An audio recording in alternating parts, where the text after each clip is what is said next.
What if one of the most anticipated APS-C cameras of 2025 suddenly disappeared from Canon's release roadmap? That's exactly what seems to have happened with the Canon R7 Mark II. This camera was expected to arrive by now, poised to redefine the crop sensor experience with next-generation performance for both photographers and filmmakers. Instead, reports suggest that it's been quietly pushed back, possibly until 2026.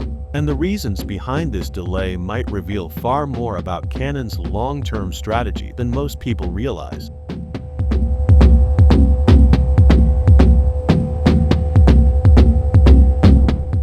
The Canon R7 II was meant to be a natural successor to one of Canon's most successful APS-C mirrorless cameras. Wildlife photographers, sports shooters, and hybrid creators have all been waiting eagerly for it, expecting faster processing, better autofocus, and improved video capabilities. But instead of exciting launch news, what we have is silence. No official statement, no teaser campaigns, nothing. When a company like Canon goes completely quiet about a camera that was expected to be one of their biggest releases, it often means there's something happening behind the scenes that's more strategic than technical. To understand what's going on, it's worth revisiting what made the original Canon EOS R7 so popular. It came equipped with a 32.5 megapixel APS-C sensor, dual-pixel CMOS AFII, advanced subject detection, and burst shooting speeds up to 30 frames per second electronically, or 15 frames per second mechanically. It supported oversampled 4K video at 60 FPS and 1080p at 120 FPS for smooth slow motion. Add in 5-axis and body image stabilization capable of up to 7 stops of correction, a robust weather-sealed magnesium alloy body, and a lightweight design at just 612 grams, and it was clear Canon had created a compact powerhouse. For many, it was the ideal balance of price, performance, and portability. So why would Canon hesitate to release a follow-up to such a strong product? The first and most obvious theory would be production challenges, something that's affected nearly every tech manufacturer in the last few years. Semiconductor shortages, sensor sourcing issues, and global supply disruptions have all been valid reasons for delayed camera launches in the past. But in this case, the explanation doesn't quite fit. Canon has successfully launched major cameras like the R5 Mark II and R1 without significant production setbacks. If Canon can prioritize and execute full-frame flagship releases on schedule, why would an APS-C camera fall behind? The answer may have little to do with manufacturing at all. The more likely reason is strategic. Canon may be deliberately holding back the R7 Mark II because the economics of the APS-C market have changed.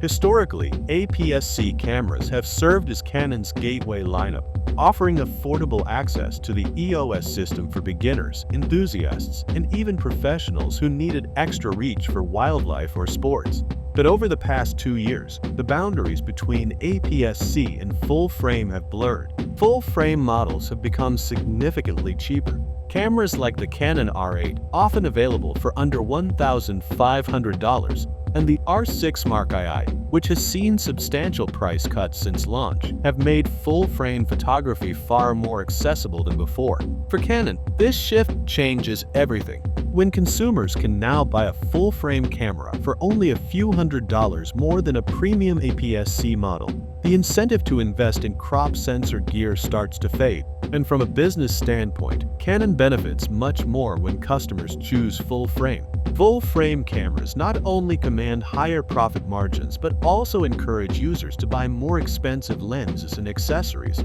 locking them deeper into the Canon ecosystem. That's why delaying the Canon R7 II might be part of a deliberate strategy to guide consumers toward full-frame models.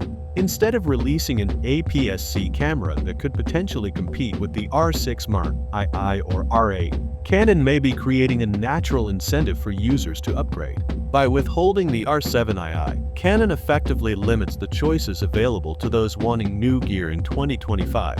When faced with that limitation, many buyers will likely opt for a full-frame body instead, especially when the price gap isn't as wide as it used to be. However, this strategic pause doesn't exist in isolation. Canon's main competitors appear to be taking a similar approach. Nikon has yet to release the Z50 Mark II, and Sony hasn't offered a true APS-C rival to the R7 either.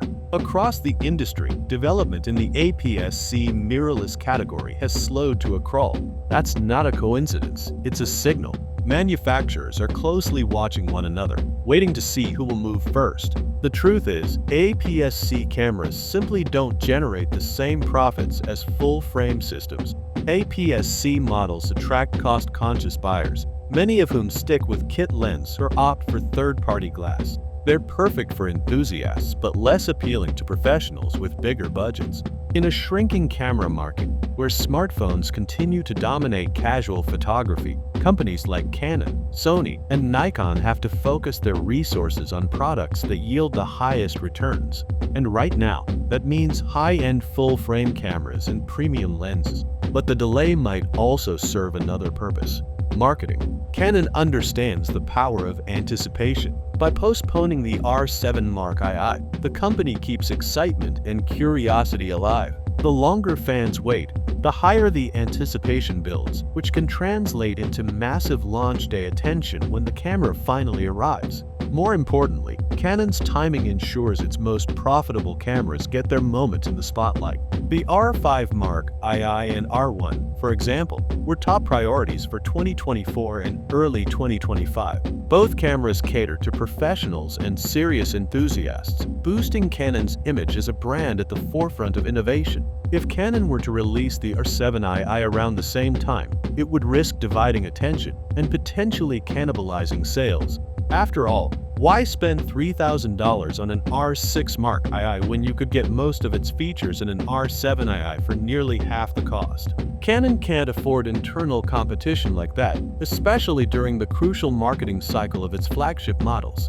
By delaying the R7 II, Canon avoids that overlap and ensures each camera gets the attention it deserves. There's also the technology factor. The original R7's 32.5 MP sensor was impressive for its time, but by 2026, Canon will likely have access to newer, more advanced APS-C sensors.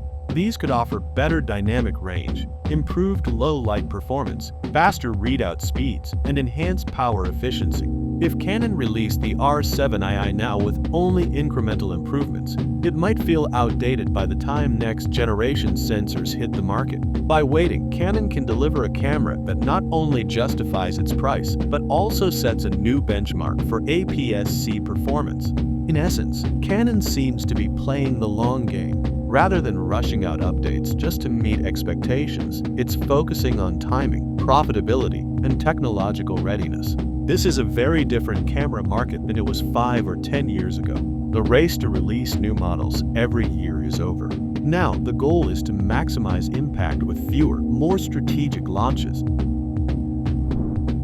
But if you can wait and you believe Canon will take this extra time to craft something exceptional, then holding out for the Canon R7 II might pay off, because when it finally launches, it could be the APS-C camera that not only catches up with but surpasses its competition. Either way, this delay signals something crucial. Canon is firmly in control of its roadmap.